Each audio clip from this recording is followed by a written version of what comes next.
আসসালামু আলাইকুম এভরিওয়ান। আজকে বানাতে যাচ্ছি বরিশালের একদম ঐতিহ্যবাহী একটি খাবার, যেটার নাম হচ্ছে মলিদা। তো এই মলিদা হচ্ছে অনেকেই চিনে থাকবে, খেয়ে থাকবে। এটির স্বাদ কেমন, এটি খেতে কীরকম লাগে, এটা হচ্ছে তারাই বলতে পারবে।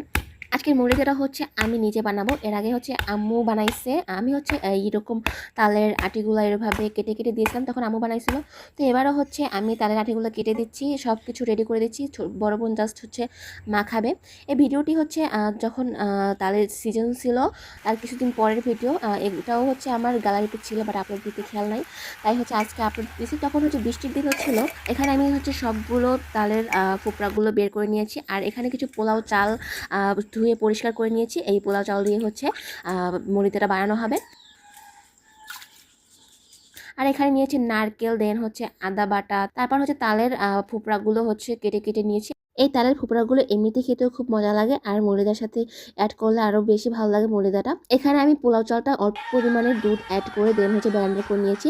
মলিদাটা মাখানোর জন্য এখানে ব্লেন্ডার করা চালের গুঁড়িটা অ্যাড করেছি, দেন হচ্ছে নারকেল আর সামান্য পরিমাণের মিল্ক পাউডার অ্যাড করে নিয়েছি। দেন হচ্ছে বড় বোন এইগুলোকে সবগুলো একসাথে ভালোভাবে মেখে নিচ্ছে। একদম মেখে এগুলোকে সফট করে নিতে হবে, তাহলে হচ্ছে খেতে ভালো লাগবে।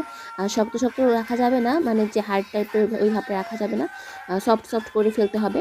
বাই দেবে জাস্ট লুকটা দেখো কত সুন্দর একটি লুক আসছে, আর এটা এভাবেও খেতে খুবই ভালো লাগে।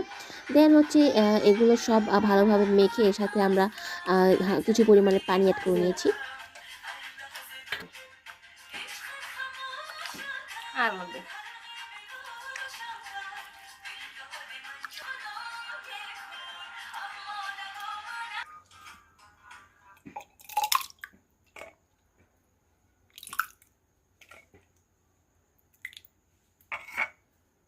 আমাদের মলিদার শরবত বানানো অলরেডি কমপ্লিট। এটি খেতে খুবই মজা হয়েছিল, আলহামদুলিল্লাহ। Thank you for watching my video. আসসালামু আলাইকুম।